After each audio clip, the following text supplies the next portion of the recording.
Bismillahirrahmanirrahim. Seperti yang kita semua paham bahawa Nabi Muhammad sallallahu alaihi wasallam dibangkitkan oleh Allah Subhanahu wa taala menjadi rasul pada masa dunia seluruhnya dalam keadaan yang benar-benar berhajat kepada Rasul Allah Subhanahu wa taala bagi membetulkan akidah, bagi membetulkan segala cara hidup mereka. Pada masa Nabi Muhammad sallallahu alaihi wasallam dilahirkan ke dunia, seluruh dunia dalam keadaan sesat. Bermula daripada negeri Mekah sendiri dalam keadaan sesat, dalam keadaan menyembah berhala. Beginilah keadaannya. Di mana perkara-perkara yang seperti inilah yang dibetulkan oleh nabi-nabi dan rasul-rasul alaihi wassalatu wassalam, dan dibetulkan oleh umatnya hingga hari kiamat.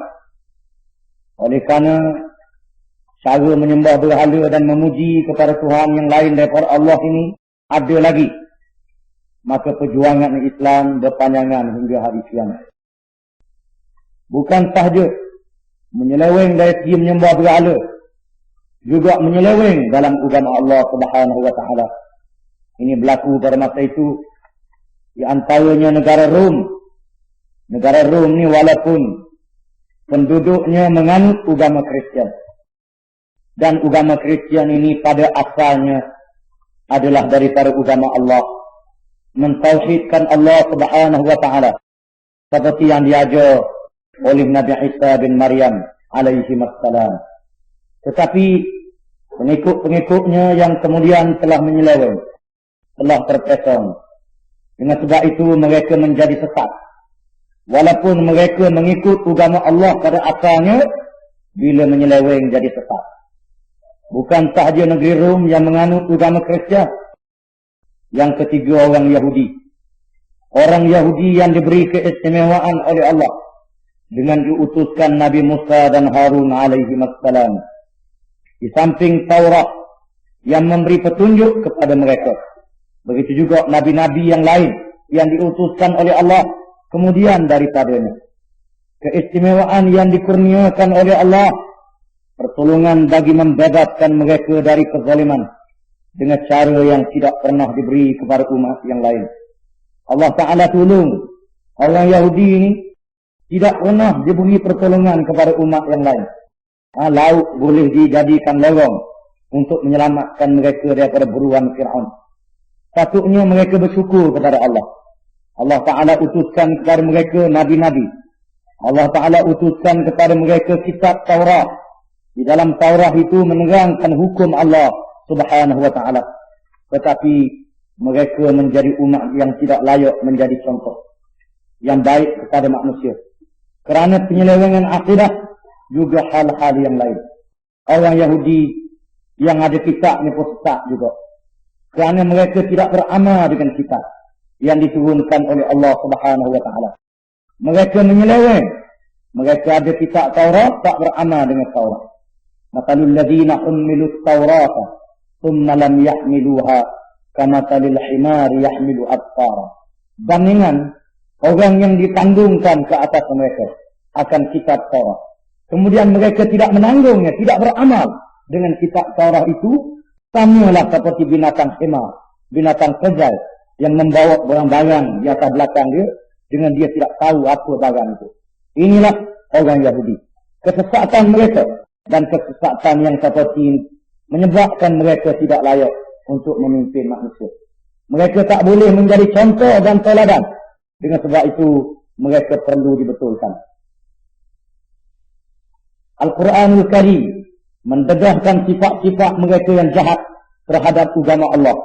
Di antaranya firman Allah Ta'ala, "Afatasma'una an yu'minu lakum wa qad kana fariqun minhum yasma'una kalam Allah thumma yuharrifunahu min ba'di ma aqaluhu wa hum ya'lamun." Maksudnya, apakah kamu masih mengharapkan mereka akan percaya kepadamu Padahal segolongan dari mereka mendengar firman Allah Ta'ala. Lalu mereka mengubahnya setelah mereka memahaminya. Sedang mereka mengetahui. Allah Ta'ala kata kepada orang Islam, kepada Nabi Muhammad dan kepada umatnya, munok sangat, komok sangat supaya mereka itu beriman. Mereka ni tahu dah tentang kebenaran agama Islam. Mereka reti dah. Oleh kerana itu, kalau mereka nak masuk Islam, masuk. Kalau tak mau masuk, sudah. Begitulah juga dengan orang-orang yang pandai. Orang-orang yang reti, yang perangai macam Yahudi. Yang perangai dia macam Yahudi. Di mana ini berlaku di zaman Nabi. Dan perkara ini akan berpanjangan juga. Kalulah orang Yahudi yang diberi kitab. Yang ada kitab, di mana dia tidak mengikut kitab. Dia sanggup mengubah makna kitab Allah Subhanahu Wa Taala. Maka begitulah juga orang yang kemudian ini akan ada seperti ini. Sebab yang Allah Ta'ala sebut ceritanya dalam Quran. Kerana takut. Kalau di kalangan umat Muhammad pun ada juga katanya lagu tu. Kalau ada juga di kalangan umat Muhammad ni, begitu caranya, maka kita ajak kepada dia, kepada Islam. Dan dia tahu. Dan kita tak bolehlah nak ambil masa banyak doa lalu. Dengan puak-puak yang reti ni. Lebih baik kita menerangkan kepada orang yang tidak reti. Kerana dia reti dah. Kita nak ajar dia reti dah. Kita nak beritahu dia pandai dah. Terpulang kepada dia untuk memikirkan. Begitulah juga Allah Ta'ala menyatakan kepada orang Yahudi. Di mana orang Yahudi ini tidak layak menjadi contoh. Tidak layak menjadi teladan. Mereka sudah mempunyai kitab. Mereka pindah kitab Allah Ta'ala. Tidak sama. Firman Allah Ta'ala. فَوَيْلٌ لِلَّذِينَ يَكْتُبُونَ الْكِتَابَ بِأَيْدِيهِمْ ثُمَّ يَقُولُونَ هَذَا مِنْ عِنْدِ اللَّهِ لِيَشْتَرُوا بِهِ ثَمَنًا قَلِيلًا فَوَيْلٌ لَهُمْ مِمَّا كَتَبَتْ أَيْدِيهِمْ وَوَيْلٌ لَهُمْ مِمَّا يَكْسِبُونَ Al-Baqarah. Maksudnya, maka kecelakaan yang besarlah bagi orang-orang yang menulis Alkitab dengan tangan mereka sendiri. Lalu dikatakannya itu dari Allah dengan maksud untuk memperoleh keuntungan yang sedikit dengan perbuatan itu. Maka kecelakaan besarlah bagi mereka kerana apa yang ditulis oleh tangan mereka sendiri. Dan kecelakaan besarlah bagi mereka kerana apa yang mereka kerjakan. Dengan itu, mereka tidak boleh beri contoh yang baik kepada manusia. Di antara perangai orang Yahudi ini, sudahlah dia tidak ikut ajaran Allah Ta'ala. Dia tulis kitab dengan tangan dia sendiri. Dia tulis kitab dengan tangan dia sendiri. Dia kata ini daripada Allah Ta'ala. Padahalnya tidak ada kena-mengena dengan hukum Allah Subhanahu Wa Ta'ala. Inilah kesesatan. Dan hal ini sepatutnya tidak berulang. Kalau Allah Ta'ala sudah mengutuk orang Yahudi kerana perbuatan mereka begitu, maka kita orang Islam janganlah jadi lagu itu. Tetapi kita orang Islam pun ada juga yang jadi lagu itu sekarang. Kita kena sedar undang-undang yang dinamakan undang-undang pentadbiran hukum syarak. Hak yang dipakai sejak zaman orang putih dinamakan hukum syarak. Padahalnya tidak ada kena-mengena dengan syarak. Tidak berdasarkan kepada syarak. Tidak bersumberkan daripada hukum Allah Subhanahu Wa Taala, tetapi bersumberkan daripada kemahuan manusia dan kehendak manusia. Semata-mata kerana orang Islam. Walaupun adalah di antaranya menepati dengan ajaran Islam. Ada di antaranya dalam masalah nikah cerai betul mengikut hukum Islam. Kemudian dalam masalah yang lain tak ikut hukum Islam. Dia tamat juga dengan pentadbiran hukum syarak. Inilah dia meminda hukum, menulis kitab dengan tangan. Kemudian mengatakan bahawa ini daripada Allah Ta'ala. Dan puak-puak yang lagu ni tidak layak memimpin manusia. Dan kita orang Islam hendaklah menentang mereka. Sebagaimana Allah memerintah Nabi Muhammad sallallahu alaihi wasallam menentang puak-puak yang lagu ni. Dan kita kena faham. Dan oleh kerana itulah al-jihadu madin ila yaumil qiyamah. Jihad itu berpanjangan hingga hari kiamat. Nabi kata. Kenapa apa jihad ni hingga hari kiamat? Sebabnya puak-puak yang lagu ni ada semua sampai kiamat. Dan kita kena lawan. Ini kita kena sedar. Ini bukan satu tanggungjawab yang kecil. Ini adalah satu kewajipan yang besar. Orang Yahudi tidak boleh menjadi contoh yang baik. Walaupun mereka ada kitab. Mereka pindah kitab Allah. Mereka tipu manusia dengan kitab Allah. Semata kerana nak wang duit. Kerana nak harta benda. Kerana nak kemewahan. Kerana kerja dunia. Menyebabkan manusia jadi sesat. Dan ada di antara mereka yang memakan harta benda manusia dengan cara yang batil. Di atas nama agama. Memakan harta benda manusia. Inilah dia padri-padri dan pendeta-pendeta yang dianggap ulama pada masa itu. Yang dianggap orang yang reti. dan orang yang tahu pada masa itu. Walaupun dia tahu, tetapi menyesatkan manusia. Yang keempat, negeri Parsi. Kalau tadi Rom, Yahudi. Negeri Parsi pula. Negeri Parsi walaupun menjadi kuasa besar dunia. Parsi ini jadi kuasa besar dunia lah. Kaya dia. Mewah dia. Sistem pertanian dia yang baik. Kerana baik sistem pertanian dia. Sistem pentadbiran dia baik. Cara bekerja dia baik.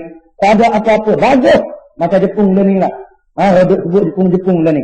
Di mana pada masa itu, Parsi yang menjadi kuasa besar sebelah timur yang maju dari segi tamadun kebendaannya.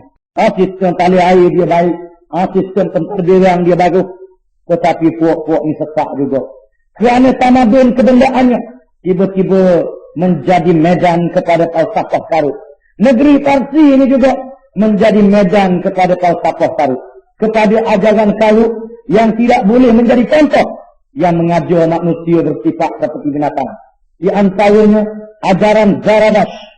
Ada satu ajaran di negeri Parsi yang dinamakan Zaradash.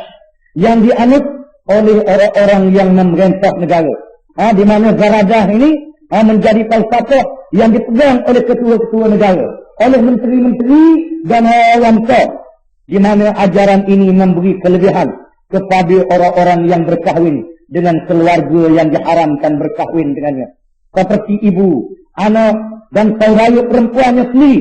Sehingga Sajur yang kedua, Raja Parsi, yang memerintah di pertengahan abad ke-5 Masihi berkahwin dengan putrinya sendiri. Dan lain-lain lagi sifat